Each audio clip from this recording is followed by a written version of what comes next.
OTT પર પણ પાકિસ્તાની ફિલ્મો વેબ સિરીઝ પર પ્રતિબંધ સરકારનો મોટો નિર્ણય.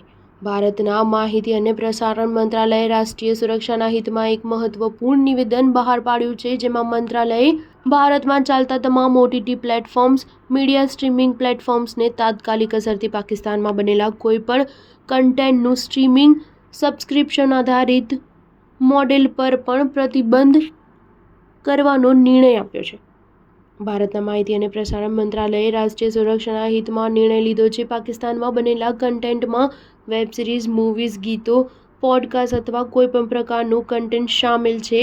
ભારત અને પાકિસ્તાન વચ્ચે ચાલી રહેલા તણાવ અને ભારત દ્વારા ચલાવવામાં આવી રહેલા ઓપરેશન સિંદૂર વચ્ચે ભારત સરકારે આ નિર્ણય લીધો છે.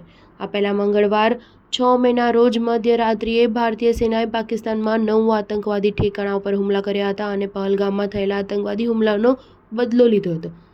સેનાએ આ ઓપરેશનને ઓપરેશન સિંદૂર નામ આપ્યું. ત્યારબાદથી બંને દેશો વચ્ચે તણાવની સ્થિતિ છે. એવામાં રાષ્ટ્રીય સુરક્ષાના હિતને ધ્યાનમાં રાખીને સરકાર દ્વારા ભારતમાં ચાલતા તમામ કન્ટેન્ટનું સ્ટ્રીમિંગ ઓટીટી પ્લેટફોર્મ તેમજ મીડિયા સ્ટ્રીમિંગ પ્લેટફોર્મને તાત્કાલિક અસરથી બંધ કરવાનો નિર્ણય લેવામાં આવ્યો છે. સ્ટાર ન્યૂઝ 7 હંમેશા સચ્ચાઈની સાથે.